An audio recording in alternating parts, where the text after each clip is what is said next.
we've got another replay here. This one is a... Where was it? I think it's a new player. Just picked up StarCraft 2 weeks ago and reached Plat. Following the Bronze Pigs GDM... Bronze to GM guide. Lingbane. Let's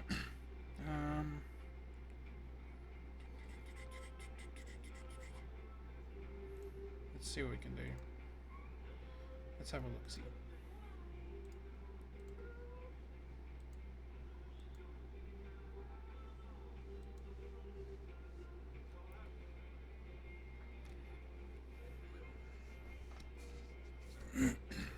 So we're with our friend Ente here, from Germany, I believe it was.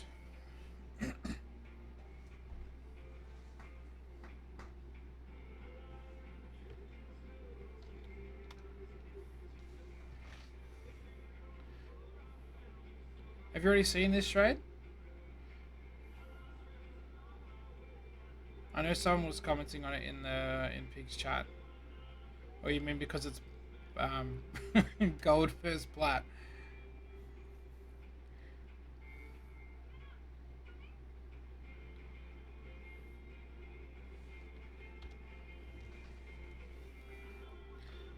SCV block brings a second SCV. What a thug! This is the problem with this. Is that it's gonna cost you so much brain power. This kind of stuff will only probably work in the lower leagues because you're dedicating so much time to it. You haven't built a spawning pool yet. Like, you're almost 10 seconds late with the spawning pool. The gas is starting late. There's no hatchery. Everything is falling apart because he's done something, and he's lost. May not seem like it, but he's lost a lot of stuff to do this. Let's get back on mining. We probably never, just as a general rule, not probably, we'd never want to really have gas saturated before minerals. Minerals is always the core of your economy every single time. So it should be 16 out of 16 every single time before you take gas, and you should never have to take guys off gas. Ignore those SCVs. It's just there to distract you. The Overlord here as well. I kind of get it. Like, look how late these barracks are. If you'd have just made Zerglings, you could have walked across the map. He has nothing here, right? This like, you could have already had 12 poolings on his side of the map, because he again wasted so much time. When you have games like this, you've got to think as well, like, this is costing my opponent effort. This is costing him attention. This is costing him lost income, right? Dragging 3 SCVs off the lines like that to block my hatchery, then attack my drone, follow my drone around, then build an engineering bay or whatever it is. Like, these things, it all costs money. And there's only so much attention we can give this stuff. There's only so much attention he can give that before he falls back too. Like, he probably could have afforded to put these down a lot earlier, but didn't, because he wanted the CC, and then he wanted this first. So he's got a particular way he wants to do things. If this is how he feels he wins games, great. But this, guaranteed, this is going to set him back in other ways, and he just hasn't found that yet, because his gases are only just starting at like almost 3 minutes. He's getting gas in. So any BC rush is going to be pretty heavily delayed here. So all you want to do is, yeah, kill that base. See what happens here. We get in. There's only a couple of, like, if we'd have dedicated more to that, we probably could have won the game right there. I'd love to see us take this. Beautiful. We're getting link speed already. Link speed's not even super delayed, so that's pretty good. I'd really want us to see this 16 out of 16. This should always be 16 out of 16. We're pumping queens. We're spreading creep. I would rather the creep like connect the 2 bases, but that's okay. I think so far so good, right? Your heading workers, he's only got a handful of Marines. We're going for a scout, which is really cool. This Overlord position I really like too. I kind of wish it was a bit more over here, and maybe one over here too, but this is also good. There's a lot of really good vision here. There's a lot of really good things happening. Look at the amount of gas he's floating. He's probably on 4 gases now, right? And like 16 SCVs on minerals. Yep, not even. 9 SCVs on minerals, 10, 11, 12 SCVs on minerals, and so many on gas. He can't even use this. The irony is he's not going to be able to afford a BC when it comes out. He's got double tech lab as well, literally 4 marines, just dies to basically anything, right? You're taking a second gas here, which I also don't mind. The spore crawlers are at a good time too. A lot of really good things happening, but we need to replace all these drones that get lost. Did you send the Overlord in to scout? Did I miss it get killed? It got all the way through. It saw a starport, right? And 2 gases. That's 4 gases, right? When he's sitting at home with nothing else really. This late, this has to be BCs. I'll give you that as a real quick heads up. That's all this can ever be.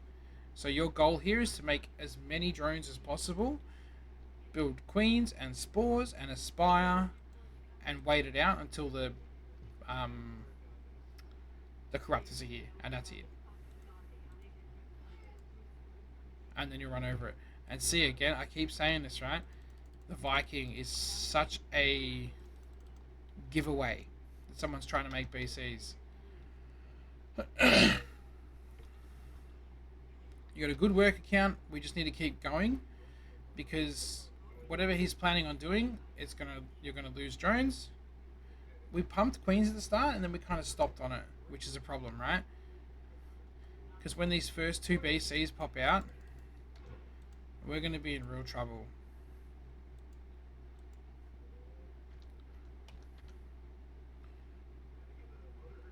We've got our lair, right? So what's the tech choice from the lair? Because we haven't really made one. You could probably almost always drop a spire by default. You haven't seen the Terran do anything. I would be wary of moving your lings around in this big group like this as well, because if they run into something, if you're busy, right, and you're watching this as they run into something they shouldn't run into, you're going to lose a whole lot of them before you realize it. So when I do stuff like this, I will tend to run them forward, click a couple out, bring them back, and then run them in again behind it. So you've got a couple of lings as like spotters, and then, alright, here's an issue, right? You've got so many hatcheries. You've got 4 hatcheries in a lair.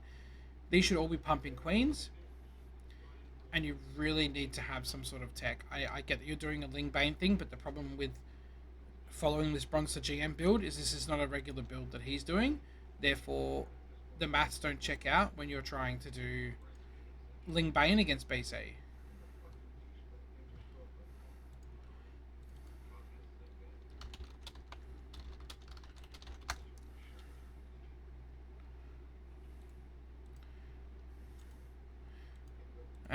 We pulled the drones, which is good, but we should have pulled them to a base.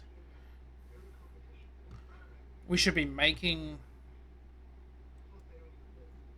Look at this wall. We should be making queens and aspire and drones. And we just kind of froze up, unfortunately. And we're not getting through this, yeah. So the reality of this, unfortunately, and this is another thing that's really harsh, is how easily a handful of siege tanks will deal with a bunch of Banes. Absolutely crushes them. Absolutely crushes them. So you had all the makings here of this game going really well. If the Terran, this is your checklist, right? This is your checklist. If the Terran doesn't move out, can we? I want to see if I can do something fancy here with my stream. Can we add some text? What the hell's a GDI?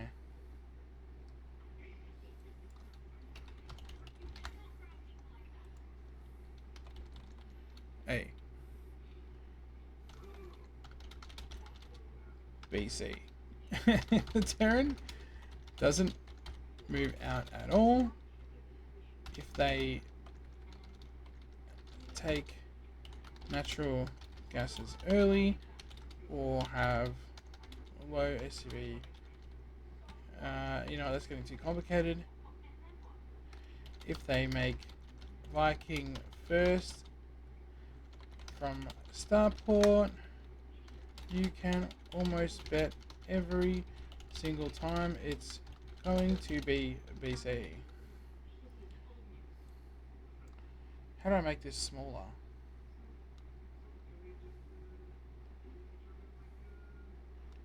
That's really cool though. I don't think it really needs to be size 260.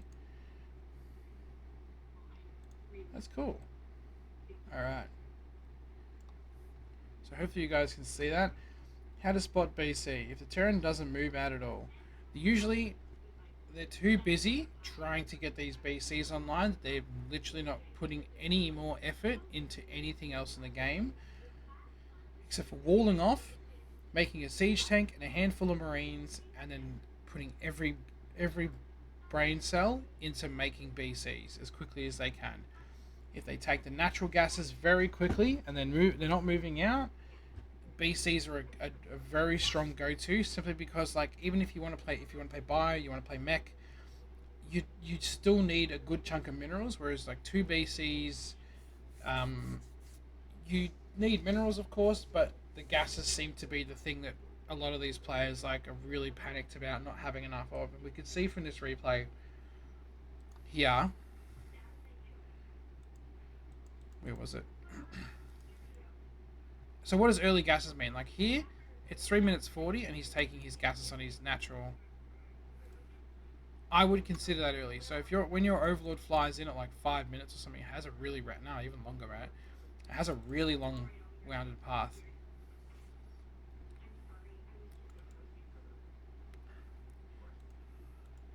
You can also click on these in game. You can see, hey, he's mined like 350 gas, 350 gas. What's he doing with it? What's he doing with the gas? Right? A tech lab. Which is funny because I don't think he didn't build any of his upgrades, and didn't swap them out. So like the tech labs, I don't understand what this is supposed to achieve in the build. I don't. It probably wasn't supposed to achieve anything. And we see the gases are fully saturated, and he's got a couple hundred gas off there. So yeah, about 852 gas. He's mined about 1,000 and a bit gas, right? Where is it going? You did a pretty good job of scouting here. You got overlord speed on it. So all things considered, that was an incredible scout. And then naturally the Viking, because he doesn't want that to happen again. Even though a Viking probably won't stop an overlord with speed from coming back with a scout. And honestly, that scout was good enough that it should have told the full story anyway. You don't need more information now. Shrey told me that ente means stuck, which is good. I think ente is right. Ente? But yeah, so that's...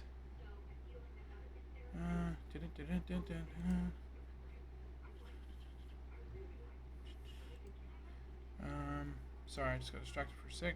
So with... so this, yeah, so if they take the natural gases early, so hopefully that explains a little bit about what early means. If they make a Viking first from the starport, you saw their Viking first. Almost every single game I'm seeing in like Plat and Diamond, they're making a Viking first. I feel like the Viking is honestly such a tell that they'd be better off not doing it, because when I see a Viking come out, my first reactions are I need a spire, and I probably need a baneling nest for a hellbat timing, because those are probably the 2 biggest options for me. There's not really a lot else that is a 2-base timing that is scary, that isn't bio. Bio requires a lot more finesse and blah blah blah. So that's not as easy to just say you can just click an A movement. But the Viking is a pretty strong giveaway, right? So boom, we've got 3 things here that we can check, and then on top of that, how do I change this?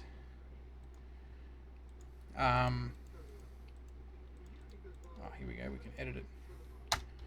First BC, 5:30 in game. 2 BC is 6:30.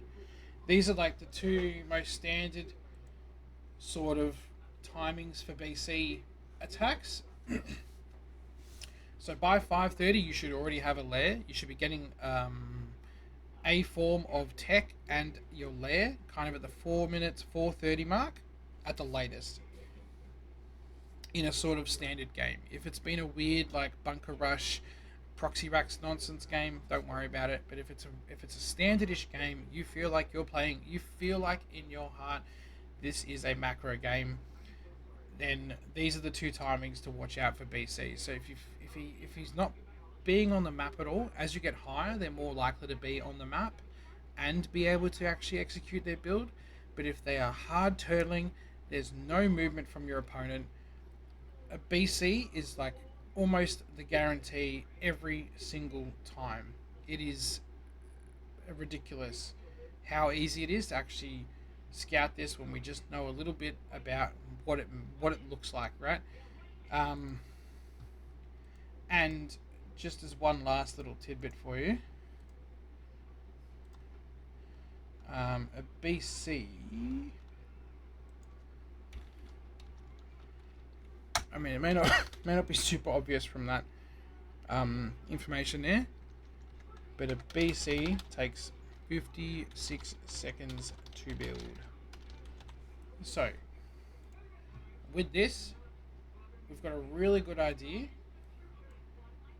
of what we can check in the game, and I would almost bet you that unless you're in like silver or bronze, if you tick these three things, I would be panicked about a BC at 5:30. So what the response would be is obviously you pump queens, right? Because you need queens.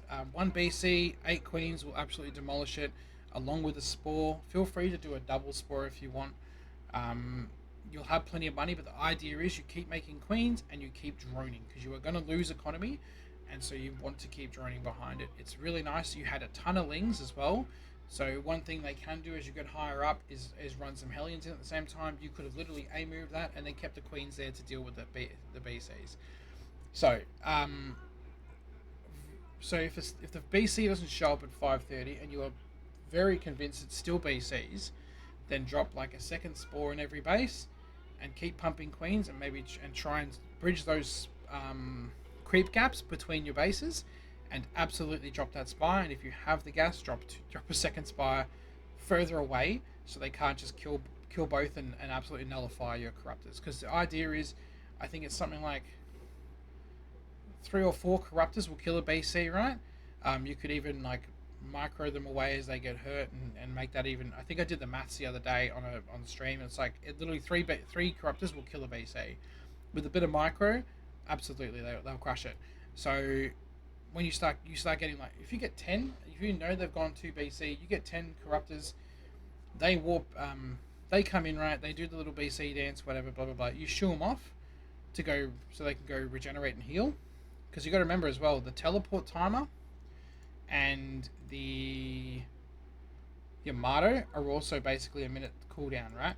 So if the BCs get away, then expect another BC to replace it as well. So if you get hit with a single BC and it teleports out, or you don't kill it by 6:30, expect a second BC, and then expect a third BC at 7:30, and they can start obviously making more of them.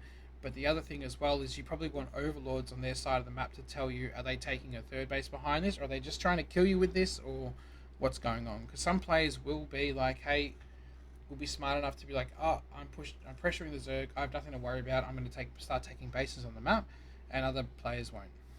So basically everything around the BC revolves around a minute timing, so just be aware of that, right? If they've made one BC, they also might not make continuous BCs. They might like 3 or 4 and then just stop and then go into what is a common counter is cyclones.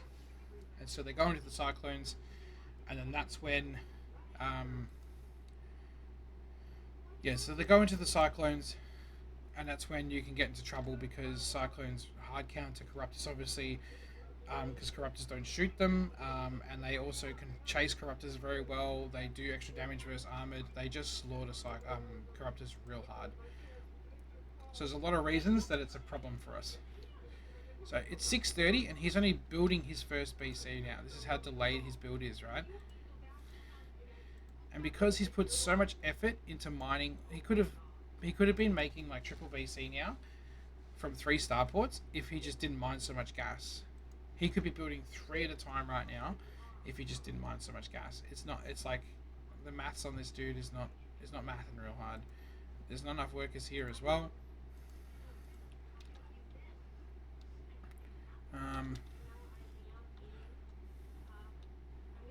Where's the point where they warp in?